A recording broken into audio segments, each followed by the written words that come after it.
Kia ora koutou. Ngāti tūreiti in the house. Aroha mai. Few little issues again, but we're here. Dr. Ropata's here. Kei konei ahau. Anei ngā mihi ki a koe. Kia koutou. Are we sounding okay? That last one last week was shocking. Just before we get started, are we sounding okay? Can you hear us out there, Izzy? Koutou? Show live. Kia ora. Kia ora, Izzy, koutou. Oh, good. Thank you. Have we got good sound? Last week was quite poor. How's the sound?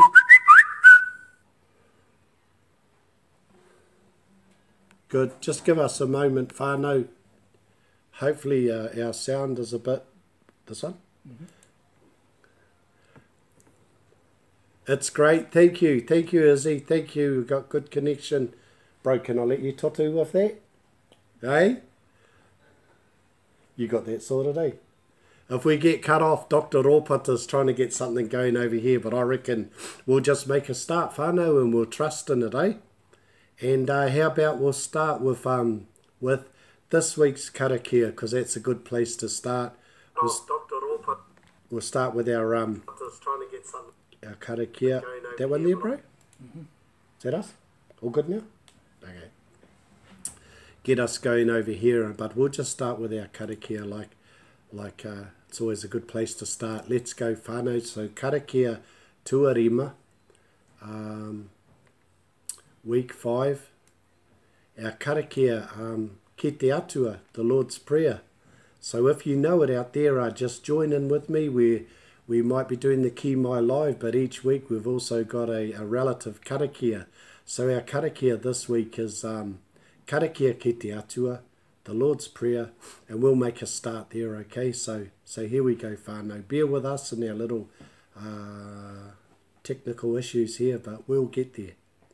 And we have faith. E tō mātou matua I te rangi, kia whakatapua tō ingoa, kia tai mai tō rangatiratanga, kia whakaritia tō hiahia ki runga I te whenua, kia pērā anō ki tō te rangi. Hō mai kia mātou ānai anei he taro mō mātou mō tēnei rā.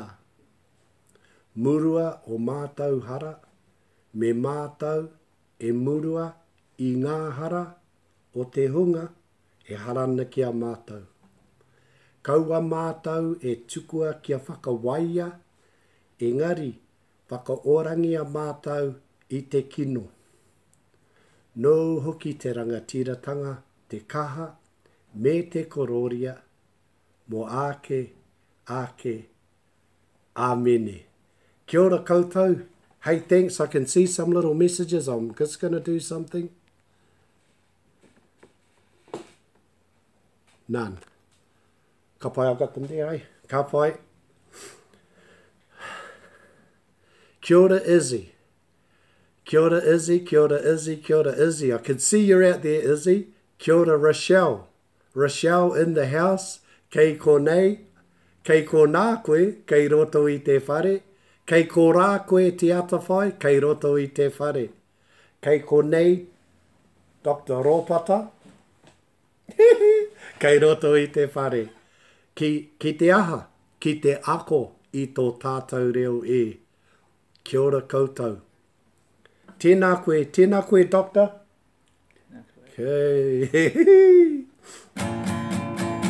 We just left Dr. Ropata's house running late as usual, but we've got here, we're on, and I left my guitar there because I'd been out today. We'd been doing another community class with the Whānau, and my guitar was there. We got out, I said, are we all ready to go, bro? He said, yeah, let's go, let's rock it out.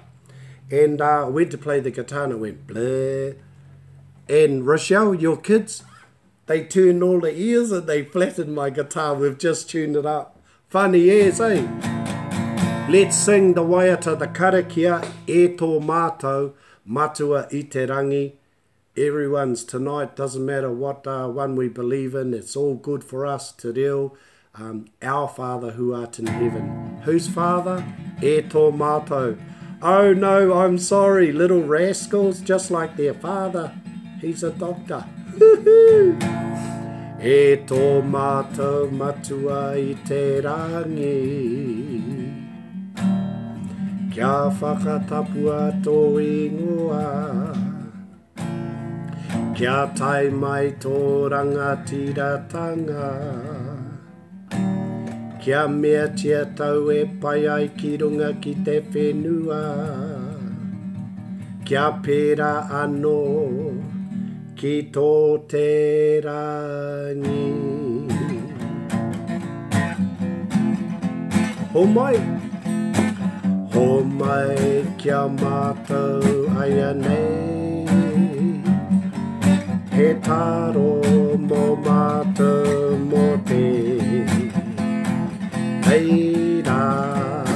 Ka pai whānau, murua o mātou hara. Murua o mātou hara, me mātou hoki e muru nei. I o te hunga, he harana, kia mātou.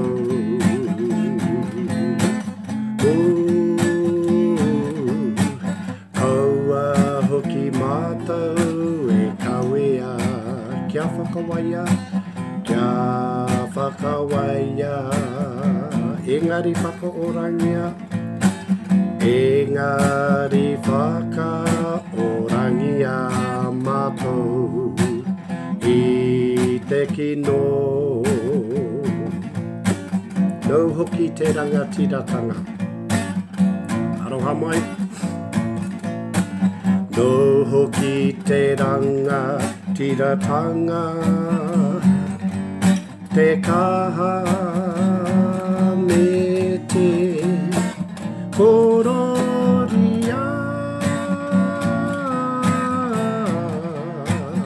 Ake, ake,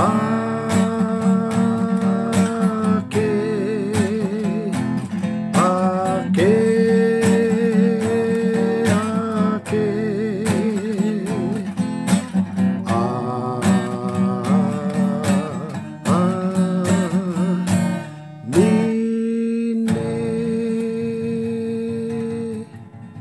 Tō mātou matu I te rangi, kia whakatapua tō ingoa, kia tai mai tō rangatiratanga, kia whakarite tō hie ki runga I te whenua, kia pērā no ki tō tarangi. Ho mai kia mātou ānai anei, he taro mo mātou mo tēnei rā. Murua o mātou hara me mātou e murua I ngā hara o te hunga e harane kia mātou. Kaua mātou e tukua kia whakawaia, engari whakaorangi a mātou I te kino. Nō hoki te rangatiratanga te kaha me te kororia. Mo ake, ake. Āmene. Kia ora koutou. Wow, that didn't take long. Man, last week that was shocking that that live we did. It was live. It was more like dead or alive. But hopefully it's a little bit clearer tonight. Just for you to know, we're running it off the Waia Pūkoro. That's your cell phone, the Waia Pūkoro for our camera, and we've got your comments. So hopefully you can see that coming up here on the screen. So feel free to send your comments, and hopefully we'll see them there, and we can talk to you as you talk to us. Kei te pai? Ai. So how about just trying to write something now? That would be cool. And I'll just see if this is working. Is that all right, bro? Mm-hmm. Hey. Did you just say ai, te atawhai? Hopefully it's working. Nō reira, toko whitu o koutou, toko waru o koutou, I ko rā, e titiro mai, e pūkana mai ki tēnei, te umuariki māua. Come over here, cousin. Come over here. Māua ko Dr. Rōpata, e mihi ana ki a koutou. Māua ko Rōpata, e mihi ana ki a koutou, nō reira, a tēnā koutou katoa.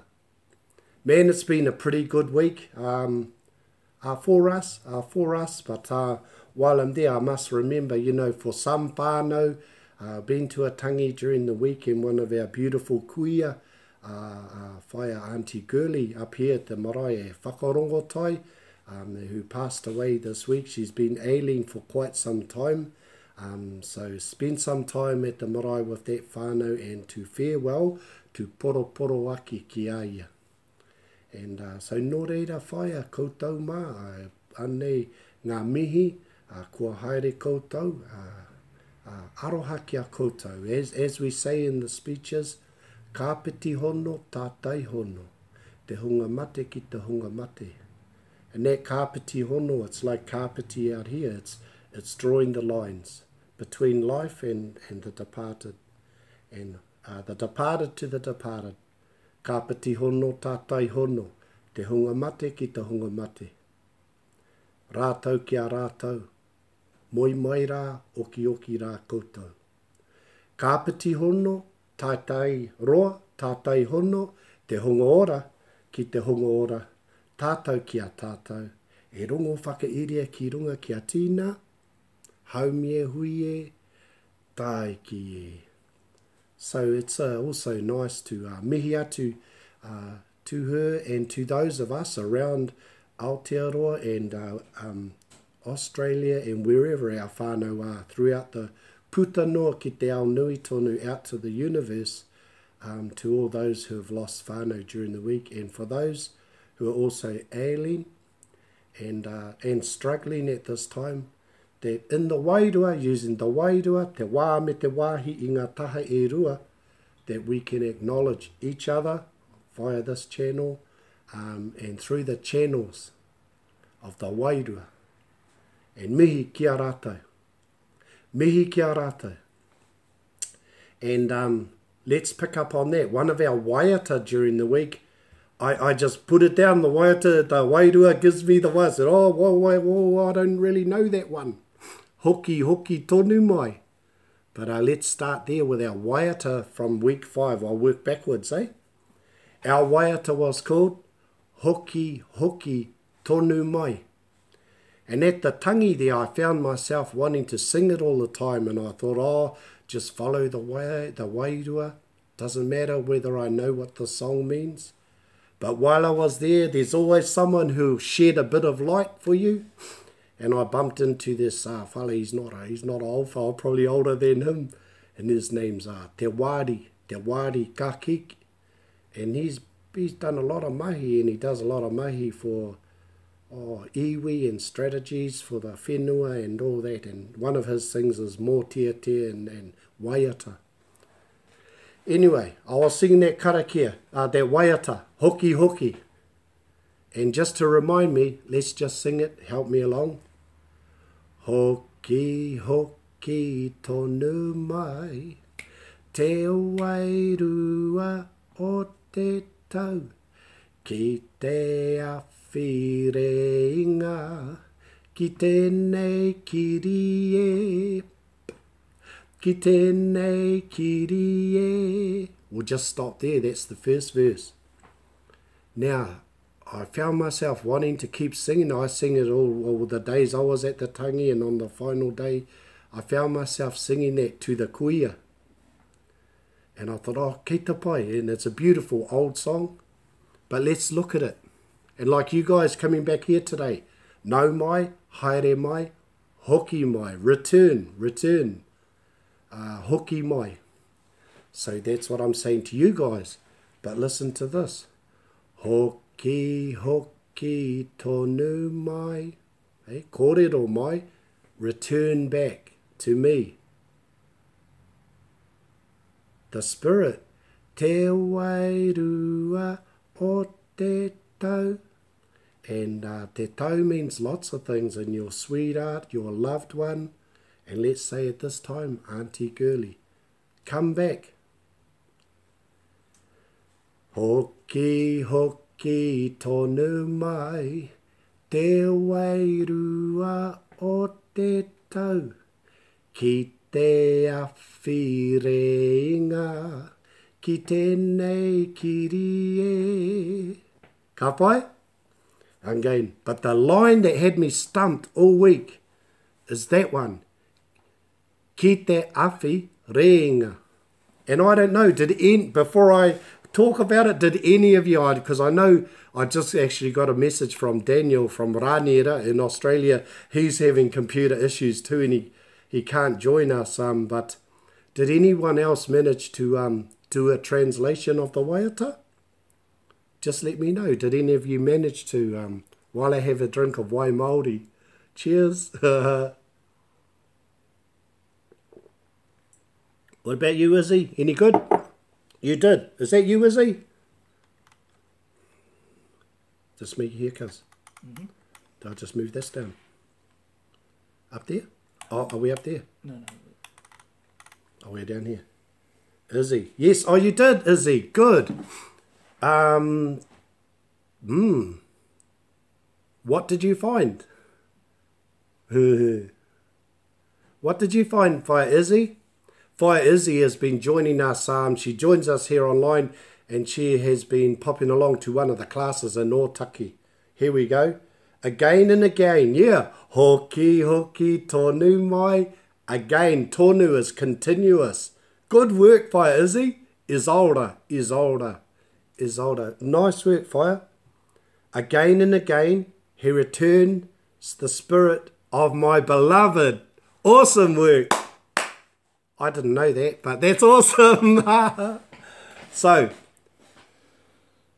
again and again, he returned the spirit of my beloved. Hoki, hoki, tonu mai, te wairua o te tau. That is fabulous work by Izzy. Has anybody else been doing their homework? How about the next line? Ki te awhi reinga, ki tēnei kiri e. How did you go for that part, Fire? Marvellous work anyway. What have you got for that? Took me a whole week to find out because I was just like trying to work it out for myself. But yeah, it's cool. I get it now. Here we go. She is spot on there. Way to go. Mehe te. Woo-hoo. Owning it like a boss, you guys. Oh, from Reinga. Yes. Listen to our new kaiako. From Reinga for an embrace with this skin of mine. You are so right, and that's what it is. Flippin' hell, I'm excited. Whānau, I didn't know what reinga was in this context, but I do after thank you talking to one of the bros, and he says, pau mamau. Whoa, my battery is low. If I cut out Whānau, ka kite. It's just been one of those days, but I hope I don't. I'm going to keep talking. We keep talking till we cut out.